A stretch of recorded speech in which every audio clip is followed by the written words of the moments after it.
தெய்வத்தின் குரல் மூன்றாம் பாகம். மௌனம் சிந்தனையை நிறுத்துவது.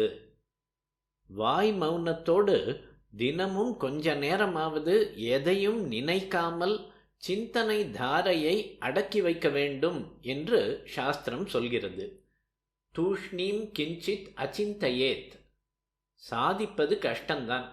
இதற்கென்றே உட்கார்ந்தாலும் எப்படி ஒன்றையும் நினைக்காமல் இருப்பது?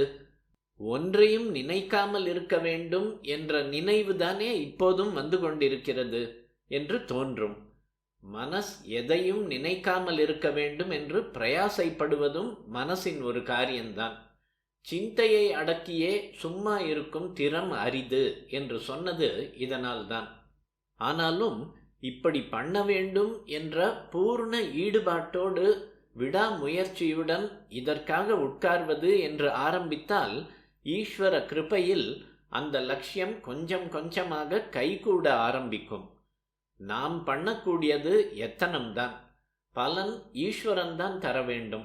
அதனால் சும்மா என்று தாயுமானவர் சொன்னபடி ஒரு சிந்தையும் இல்லாமல் உட்கார வேண்டும் என்ற தாபத்தோடு முயற்சியை தொடர்ந்து கொண்டே போனால் என்றைக்கோ ஒரு நாள் அவன் சித்தியை அனுகிரகிப்பான். ஒன்றையும் நினைக்காமல் இருக்க வேண்டும் என்பதற்காக சாதனை பண்ணும் போது ஒரு ஸ்டேஜில் சில பேருக்கு மனஸ் சிறிது நேரம் காலியாக போய்விடுவதுண்டு. அதாவது அதில் எண்ணம் எழும்பாதுதான். ஆனாலும் அது ஆத்மானுபவமாக இல்லாமல் வெறும் சூன்யமாக இருக்கும். மனசின் ஓட்டம் நின்று விட்டாலும் ஆத்ம ஜோதிஷின் பிரகாசம் தெரியாத நிலையாயிருக்கும். இது ஞானம் இல்லாத நிலை.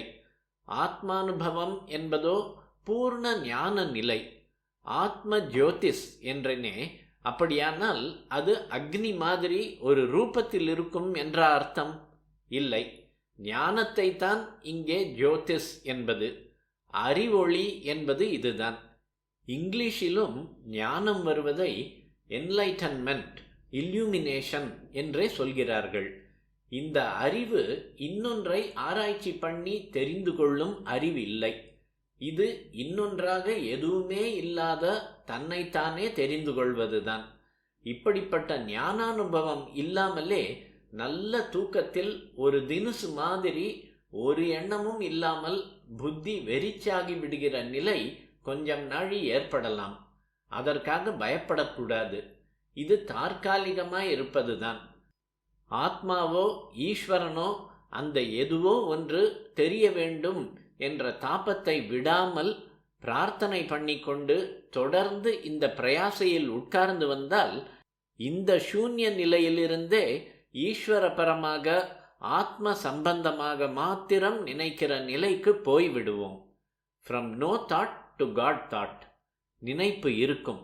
ஆனால் இப்போதுள்ளது போல் இந்திரிய பிடுங்கல் உள்ள நினைப்பாக இல்லாமல் துன்ப கலப்பே இல்லாத பேரின்பமான ஈஸ்வர நினைப்பாக இருக்கும்.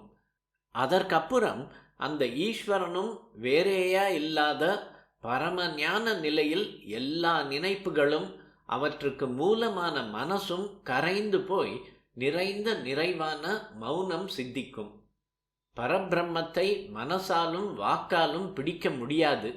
மனசும் வாக்கும் அற்றுப்போன மௌனம்தான் அதை விளக்குவது. மௌன வியாக்கியா பிரகடித பரபிரம்ம தத்துவம். குறிப்பு: ஆச்சாரியாளின் தட்சிணாமூர்த்தி ஸ்தோத்திரம். பாஷா வியாக்கியானத்தால் நெருங்க முடியாத பிரம்ம தத்துவத்துக்கு மௌனமேதான் பாஷையாகி வியாக்கியானம் செய்கிறதாம். இப்போது நானாதினுசான நினைப்பு இப்படி இல்லாமல் ஆக்கிக்கொள்ள மௌன அபியாசம், அதிலே ஒரு நினைப்பும் இல்லாமல் சூன்யமாக போகிற நிலை, அப்புறம் ஈஸ்வரன் ஒருத்தனை பற்றியே நினைப்பு, முடிவிலே அவனையும் வெளியே இருந்து நினைப்பதாக இல்லாமல் அவனாகவே ஆகிவிடுகிற நினைப்பற்ற பூர்ணத்துவம்.